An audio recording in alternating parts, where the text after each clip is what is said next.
लोकसभा और राज्यसभा विधानसभाओं में महिलाओं को 33% सीट देने वाला महिला आरक्षण विधेयक लोकसभा में पारित हुआ। 454 सांसदों ने बिल के पक्ष में और 2 सांसदों ने इसके खिलाफ वोट किया।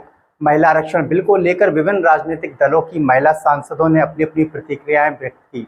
इसके तहत संसद और विधानसभाओं में महिलाओं के लिए 33% आरक्षण देने का प्रावधान किया गया है।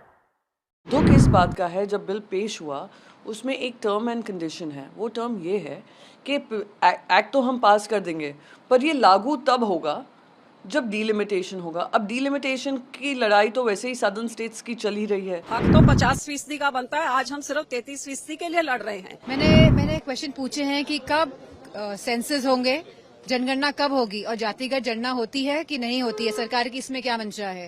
और मैंने ये भी कहा है कि डिलिमिटेशन प्रोसेस कब होगा, क्योंकि दोनों एक दूसरे से रिलेटेड है। तो बहुत सारी महिलाओं ने कल फोन किया। शुरू में वो बहुत खुश थी कि 2024 के चुनाव की वो तैयारी करने की बात कर रही थी, लेकिन जब पता चला कि ये तो अभी जनगणना होगा, उसके बाद फिर परिसीमन के बाद होगा, मतलब 2029 तक हो सकता है, तो उनमें काफी मायूसी आ गई। हर पार्टी, विपक्ष दल से हों या सत्ता पक्ष के हों, हम सब इस ऐतिहासिक दिन का इंतज़ार कर रहे थे। उम्मीद यही थी कि नरेंद्र मोदी जी ने जो 2014 में वादा किया था देश की महिलाओं के साथ, बीजेपी के मैनिफेस्टो में था कि जैसे ही सरकार बनाएंगे विमेंस रिजर्वेशन बिल पास करेंगे। 9.5 साल बाद आता है। इमीडिएटली कोई भी बिल जो कानून बनता है, एक्ट बनता है, वो इमीडिएटली इम्प्लीमेंट होता है। दुख इस बात का है, जब बिल पेश हुआ उसमें एक टर्म एंड कंडीशन है। वो टर्म ये है कि एक्ट तो हम पास कर देंगे, पर ये लागू तब होगा जब डिलिमिटेशन होगा। अब डिलिमिटेशन की लड़ाई तो वैसे ही सदर्न स्टेट्स की चल ही रही है, साथ ही साथ सेंसस के आंकड़ों पे होगा, नए सेंसस के आंकड़े पे। 2021 से सेंसस का डेटा हमारे पास नहीं है, लेटेस्ट डेटा 2021 में होना था, अब तक शुरुआत उसकी हुई नहीं है। तो यानी आपने महिलाओं को एक और जुमला दे दिया है कि आप, हाँ, हमने दरवाजे खोल दिए, एक्ट बन गया है, पर आप दरवाजे के बाहर ही खड़े रहेंगे, हम एंट्री तो तब देंगे जब ये काम हो जाएंगे।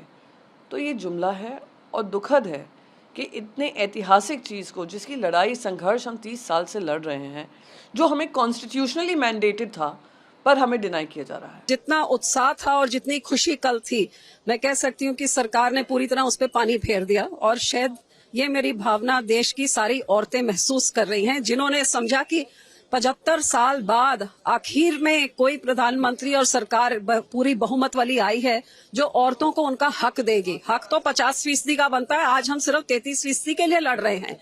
और खुशी को गमी में बदलने में कुछ ही समय का फासला हुआ, क्योंकि समझ आ गई कि ये सत्र बुला के इतने गुप्त तरीके से रातों रात पास करके बिना बिल सर्कुलेट किए क्यों ये किया गया, क्योंकि डेवल इन द डिटेल सामने आ गया कि जब पढ़ने को मिला तो पता लगा कि ये सेंसस के बाद, जिस सेंसस में आजादी के बाद हर 10 साल बाद होता है, 2021 में होना था, अभी तक 23 खत्म होने को आई, अभी तक सेंसस नहीं हुआ, ये भी नहीं पता आगे कब करेंगे।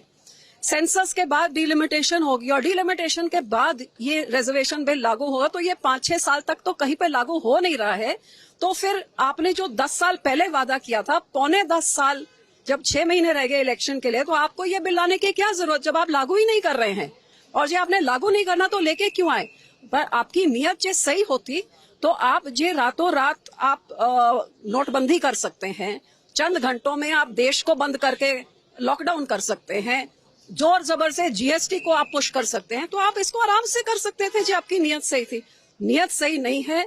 जैसे 75 सालों थे और जब से ये पहली बारी रिजर्वेशन बिल की चर्चा हुई है, ये मेल डोमिनेटेड पार्लियामेंट ने औरतों के साथ धोखा किया और आज भी एक धोखा ही हुआ है। मैंने क्वेश्चन पूछे हैं कि कब सेंसस होंगे, जनगणना कब होगी और जातिगत जनगणना होती है कि नहीं होती है, सरकार की इसमें क्या मंशा है।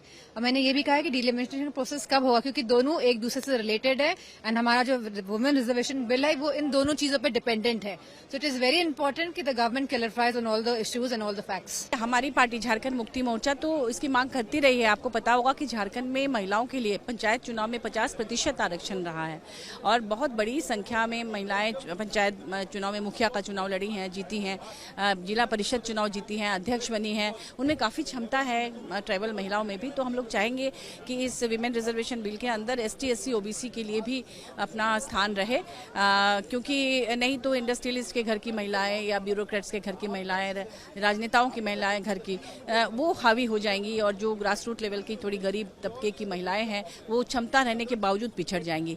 लेकिन ये है कि मैं चूंकि झारखंड में विमेंस कमीशन की चेयरपर्सन रही हूँ और अपनी पार्टी JMM की भी विमेन विंग की सेंट्रल प्रेसिडेंट रही हूँ, तो बहुत सारी महिलाओं ने कल फ़ोन किया। शुरू में वो बहुत खुश थी कि 2024 के चुनाव की वो तैयारी करने की बात कर रही थी, लेकिन जब पता चला कि ये तो अभी जनगणना होगा, उसके बाद फिर परिसीमन के बाद होगा, मतलब 2029 तक हो सकता है, तो उनमें काफ़ी मायूसी आ गई। और जहाँ तक हम बात करेंगे विमेन रिजर्वेशन की, तो झारखंड में 12.35% महिलाएं हैं विधानसभा में, जबकि वो गुजरात और हरियाणा जहाँ जहाँ भाजपा प्रदेश है उससे बहुत ज़्यादा है। तो हमारा स्टेट तो ऐसे ही आगे है, इसलिए हम चाहते हैं कि उनको अगर आरक्षण मिल जाए तो बहुत कुछ करके दिखा सकते हैं। और राज्यसभा में जहाँ की 10% है, अभी लोकसभा में 14% है, तो इनमें